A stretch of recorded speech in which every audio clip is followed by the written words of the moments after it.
So over the last couple of years, I've had this plywood stored, or some plywood at least, stored up in front of this window. Originally, it was put there by my contractor who worked on my roof, just to keep these particular pieces out of the elements because they were full sheets, they were good quality. Despite that, they still have managed to get a little bit of water damage on them. Additional pieces of plywood have been put here, and I would just like to clean up the property. I really do not like stuff piled up everywhere and clutter. When it comes to having a junky property, it is something that I definitely do not like, as I mentioned. And behind the bunkhouse here, you can see that there is a lot of old plywood that's rotting up against the building itself. An old shower door, a burn barrel, some tires, or I'm sorry, wheels and a tire. And this is definitely one of the battles that I will be fighting this year. And so I want to remove these pieces of plywood from in front of this window and open up the view, since I'm now using that room on a regular and frequent basis to do my laundry. But the old firewood that is currently in the woodshed, I need to move that out here so that it is the first firewood that gets used next winter. And the new firewood that I'll be bucking up and chopping this year can go in the woodshed, at least as much as I can get in there. In the meantime, though, I need to see if I can get these in the truck.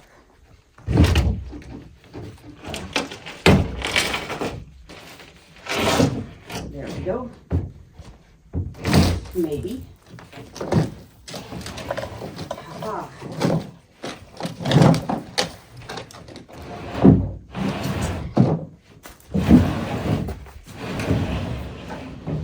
Okay, one in, but that's probably the lightest piece because this is 3/4 inch OSB, which is very heavy.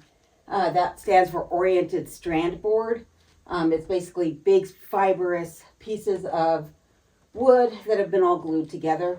And then I have some 1-inch plywood behind that, and then some 5/8. And these are going to be a lot heavier and harder to move. Needless to say, that was not what I had in mind. That piece is being held up because it's caught behind a pallet there. So I didn't put out a video last week because I was ill. I had a bit of a stomach bug, and my strength is not 100% back yet.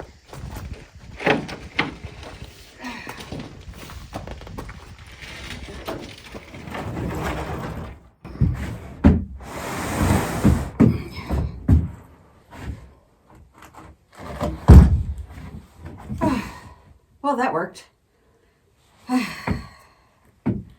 Now I have to do that other piece of 1-inch plywood, get it up here, and then I'm going to take these through the back of the cabin into the cellar. But I might actually call someone to help me with that. Getting them into the truck is one thing. Getting them down a narrow flight of stairs, this is probably the dumbest thing I've ever done.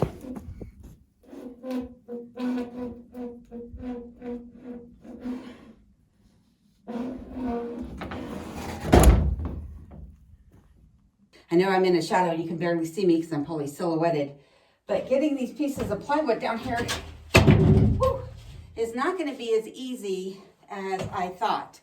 For one is, I'm just doing the 5/8 inch thick pieces now, which I can handle pretty easily by myself, but I don't believe I'm going to be able to get those 1-inch pieces down here, even with my friend's help, because this isn't 8 feet tall here, and this little hatch is pretty small, but I was able to get 3 pieces down here. I have them laying on their sides, and then I can just push those up and tuck those in that back corner there. But I don't know that even with my friend's help that I'm going to get those larger pieces down here. But I guess I better give him a call and see what he can do to help me.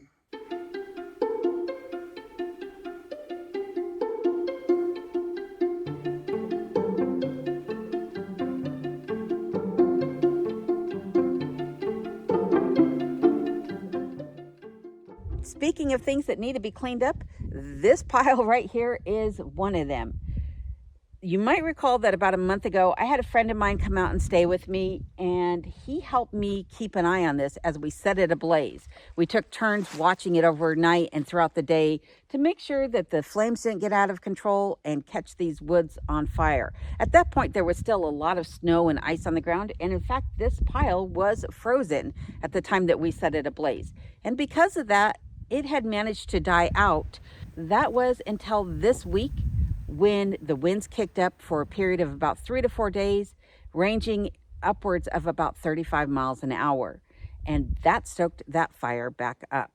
Yesterday, it burnt all day long, putting out plumes of smoke. And you can see this bit of ash right there. Sorry, I'm not very good at looking on the camera and pointing at the same point, but you can see that pile of ash right there. That is from where it burnt yesterday. And I just stuck this meat thermometer in up underneath this giant root ball that's on the far side of it there, and it got up to well over 220 degrees in an area that looks wet, but the ground there is still steaming, and that isn't where the fire was burning yesterday. So I'm sure if I were to break this pile up, I would probably stoke that fire back up. I don't want to do that, however, because the winds are supposed to kick back up this afternoon. They're not supposed to get as high as they were, but they are supposed to get close to 20 miles an hour. And I just don't want to take the chance of that sending embers into the woods, because at this point, there really hasn't been a whole lot of moisture, despite the fact that at the beginning of yesterday, it was snowing here. And by the time I got up to the post office to pick up some items, it was really coming down up in Copper Center.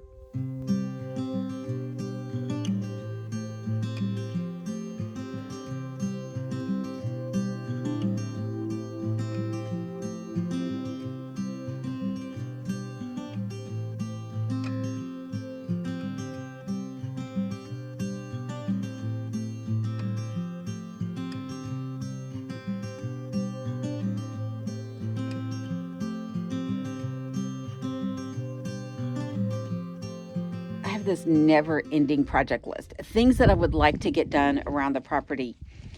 The list just seems to have grown and become this monster, and I don't think I can tackle it all.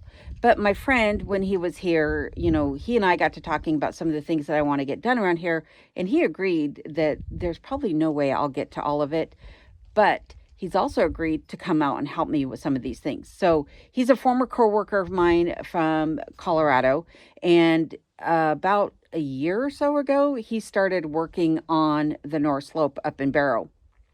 And he is where all the footage from Barrow has come from. So I appreciate him sending me those little bits of footage that I could include here and there. And I appreciate the fact that he'll be coming out here to help me. So you might see him again in some future videos. Not unlike a friend of mine who lives here in the area has helped me out and been in some of my videos, or when my son was out here.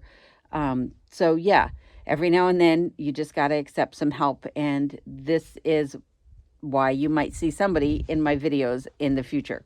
Well, the winds are starting to kick back up, which is what I thought had started that fire. But my friend who is associated with the local volunteer fire department, when he was here to help me offload all that heavy plywood, he actually talked to me about how that fire kicked back up, and it wasn't exactly what I was thinking. He related it to much how a lightning strike starts a forest fire. Lightning will usually follow a tree down and get down and go into the ground. We're always monitoring exactly where the lightning strikes are. They have a really nice system out there that pinpoints exactly where it hits. And then you're watching that spot for days afterwards, because somehow the flame will come back and climb back up and out and then start the fire up again. People think of, we got lightning, an immediate flame. We lit the forest on fire because of lightning. It's a process. So our dirt is so full of organics in there. It's a lot of roots, grass. The grasses are sitting up on top. There's so much organic material, sticks and that kind of thing under our ground, that a fire like this, where you don't see nothing, is heating underneath, and then it will actually follow that root system. And then when you get to the point where the humidity on our outside drops to 17, or gets down in the teens, low 20s, and the conditions are just right, it'll ignite. It'll ignite the grasses. It'll ignite. You'll have like there's ash. They call them ash pits, where it's burned. You don't see no flame, and they've had a lot of wildland firefighters who will step into an ash pit and get 30-degree burns. They can fall down, 6-7 feet, and you don't ever know there's a fire there, but it just burned all the roots down, and because it's so warm underneath and insulated actually, so it doesn't matter how wet it is, it'll still travel. One of the things that you might have heard my friend talk about was the tall, dry grass. And as you can see, I definitely have that present on my property. But you might also notice that it's kind of sparsely placed. There's a little bit here, a lot of dirt in between, and then more grass. And in between the patches of grass, in the soil, like he talked about, is a lot of forest debris. So branches, twigs, and even rocks. Some of them are rather large. Then in between all of that, I have low-growing shrubs like soapberries that grow up here, and a lot of saplings from the poplar trees. The poplar trees here are commonly referred to as cottonwoods, though that's not really what they are. It's not like the cottonwoods that you might have in the lower 48, but they do have these catkins that produce, and they blow that cottony type seed pods everywhere, and they are sprouting up all over my properties. I could have opted to get a lawnmower or a brush mower for the back of this property, but after giving it some serious thought, and just knowing how I really don't want to make that big of an investment into something. Additionally, I don't want to take out things like the fireweed or other wildflowers. So I opted instead to purchase a scythe. This blade that I have on here right now, I have the blade guard on it, but this shorter blade here is meant for cutting down saplings. I also did get a longer blade for mowing. However, my main concern was the young trees that are growing up all over the property. In the years past, I've used some loppers where I would come out and spend anywhere from a half hour to an hour a day, and over the course of a few days, I could have the majority of the back of the property cleared of those saplings. The problem with that is that you have to bend over and get all the way to the ground to use the loppers. I'm not really enjoying that process. So this time I can stand up, and with a very simple arcing motion, hopefully I'll be able to clear away these saplings. So I haven't used this yet. I just picked this up at the post office, like I said, but I am definitely waging war against the poplar trees on my property this year.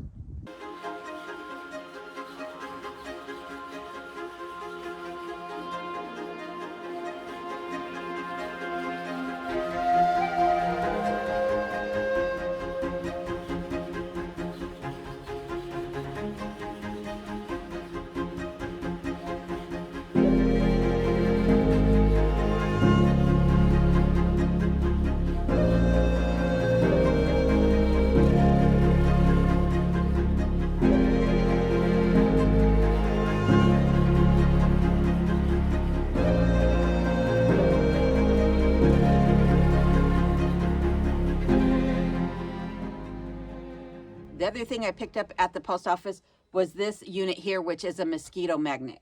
This device runs off of propane. It has an on-off switch on the back. You fill it with these attractants. This one is just these little round capsules, as you can see there on the label, that you insert underneath here. And these other ones are these little foam attractants. These put out a scent similar to the carbon dioxide that we breathe out, which attracts the mosquitoes. They then get sucked in to the device underneath here, and they get then trapped inside of this little chamber here. Now, not every mosquito that's attracted to this is going to get drawn up into there. So in addition, I'll be using these mosquito dunks. I used these a couple years ago by putting them in 5-gallon buckets. This year, I'm just going to break these off into little bits and put them in these little containers that have an opening here big enough for the mosquito to go in, lay its eggs. This will kill the eggs off and prevent those mosquitoes from breeding. So I'll also be using these sticky wasp traps. And here you can see they have this cage around them. That will prevent dragonflies and the such, hopefully, from getting caught on the sticky trap that sits inside of this little mesh cage here. I don't want to kill the dragonflies because they eat those pesky mosquitoes. standing water is a breeding ground for mosquitoes and other insects. Last year I had a ton of it around the property. This year, not so much. Luckily, the snow has melted because I barely got any snow this winter. And so I am pre-treating this water before the mosquitoes emerge. The temperatures haven't quite warmed up enough. When it gets to be about 50 degrees outside is when they're going to start to emerge. And so I'm using a product called Mosquito Bits. It's a granulated formula, much like the mosquito dunks that I just mentioned. And you just sprinkle this wherever you have standing water. And within 24 hours, any larvae that are in there are going to be killed. It not only treats mosquitoes, but also fungus gnats. And it's safe to use around people and other animals, so your pets or livestock, as well as birds. So I don't have to worry about it harming anything like that, just the mosquitoes and those nasty biting gnats.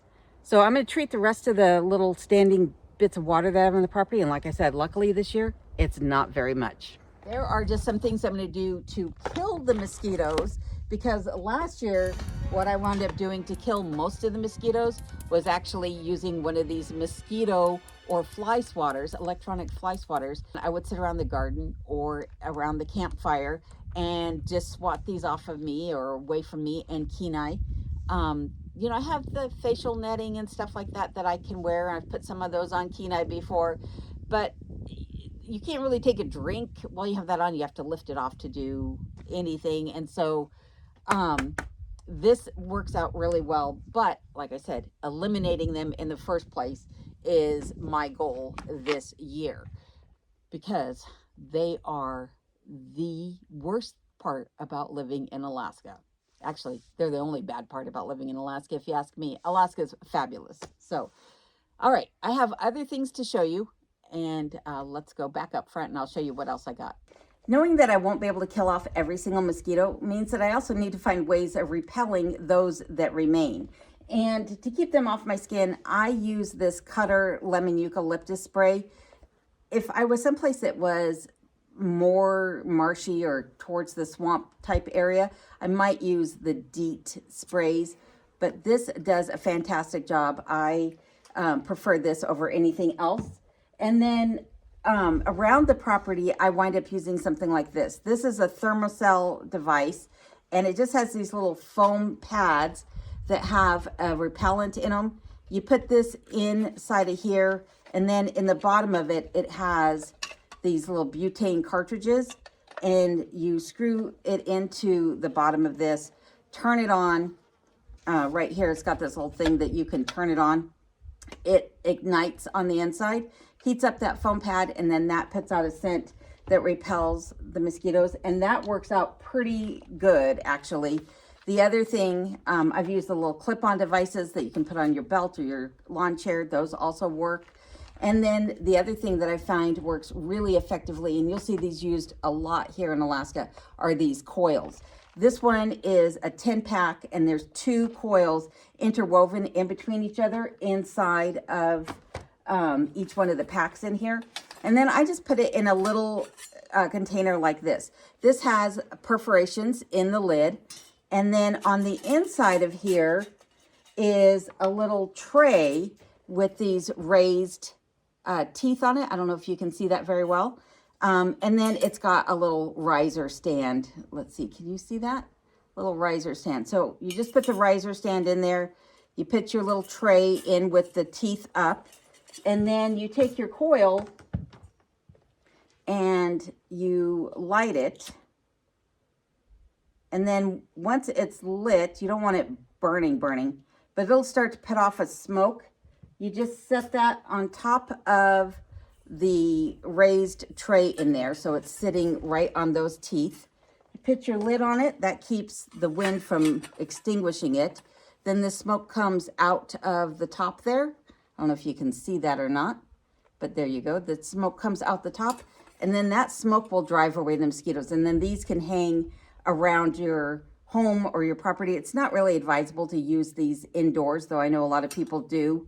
But you'll see a lot of times right outside of a business, they'll have these set right outside the door, and that'll keep the mosquitoes from coming into their place of business or someone's home. I'm just gonna leave this sitting here next to me because what I need to work on now to battle the mosquitoes is this screen door. As you can see, the screen is torn. It's been torn for quite some time. The reason the screen door broke is because when I let Kenai out, I hit it with my hip a lot of times or Kenai bumps into it. I had to buy a new screen and some new gasket, and I'm just using this little spline roller here to do it. It's got this one side that has this little groove in it and another side without. But you just put the new screen material on, and then you just press that spline roller right into the channel over the rubber gasket. It does come together fairly quickly. It's nice and taut now that I have the upper portion done. I still need to finish the bottom. So let me finish getting this screen on here, and then I'll show you how I plan on preventing us from breaking through that screen again, at least easily. So I actually had to take out the screen again on the bottom part here because I'm gonna put a board in along the bottom here. But the board isn't gonna fill all the way to the top. It's only gonna come up to about here, and that will allow Kenai an opportunity to still see out the screen door without actually being able to push that screen out as he's doing so. And so I just cut a piece of 1/4-inch ply to size here. You know, these come in project sheets, which are 2 by 4 feet. So I just left it the 2 foot width and cut it down to the appropriate size to go across here. And I've already tacked in a piece of some of this beaded trim on the inside here. And now I'm just gonna do the same thing on the outside.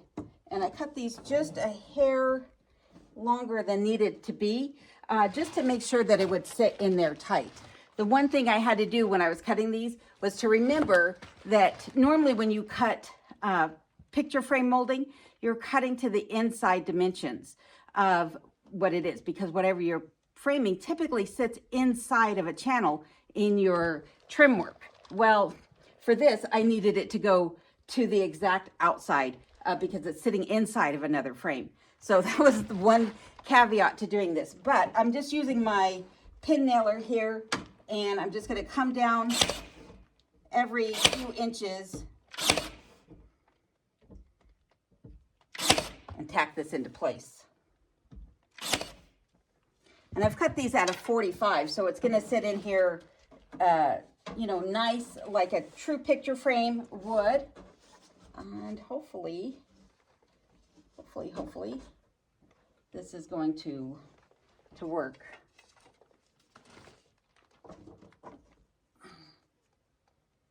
Yeah, that's gonna work out just fine. All right, let me get this built and I'll show you what it looks like when I'm all said and done. Wanna go outside?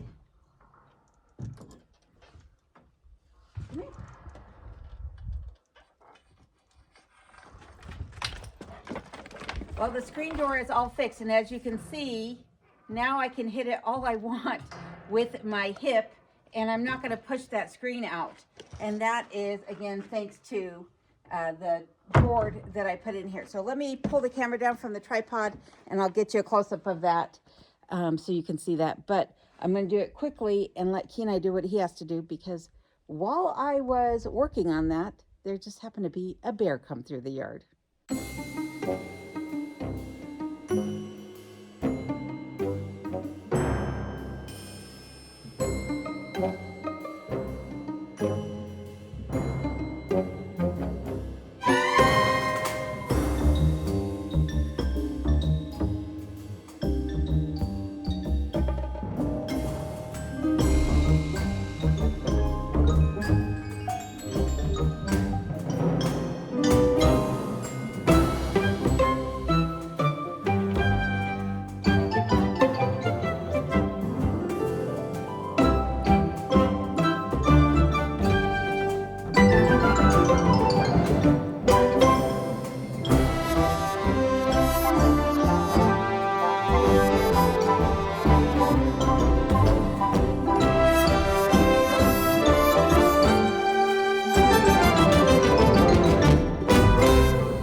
to give you some idea of how big that bear actually is, here I am standing in the exact same spot that he was, and you can see that his back and the top of his head comes to about where my shoulder is, and I am just over 5 feet tall.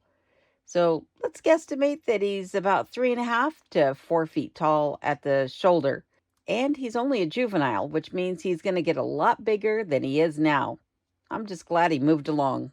This was a big win for an ongoing battle with the screen that kept popping out of the door. Obviously, it needs a coat of stain and to be sealed, but that's going to have to wait because right now it's just a bit too cold outside. As you can tell that I've been wearing my jacket throughout this entire video. The daytime temps are about 40 degrees. However, with wind chill, it's only been in the high teens and low 20s. So staining this is going to have to wait. Besides that, I'm going to be refinishing the exterior of the cabin, and I'm not sure what that color scheme is going to be just yet. I'm going to leave it as is for now, and once I decide on the color scheme, then I'll tend to the door and the panel. But I think it's going to be a big improvement. It's one less battle that I have to fight this year. And speaking of fighting, I don't want to fight that bear. Oh, not that I would, obviously, but that is why I'm always armed in my videos, is because you just never know. You could be outside and a bear could come right around the corner, which is exactly what happened earlier while I was working on this door. But I want to say thank you to everybody for watching today's video, and a special thank you to all of my channel members. And if you'd like to support the channel as well, but maybe a channel membership isn't right for you, just give this video a thumbs up. That helps just as much, and it really helps to promote the channel. Until next time, please stay safe, take care, and I hope you're all in good health. I plan to get back there myself as quickly as possible. I'll be back next week with Kenai, and hopefully no mosquitoes. All right, let's go.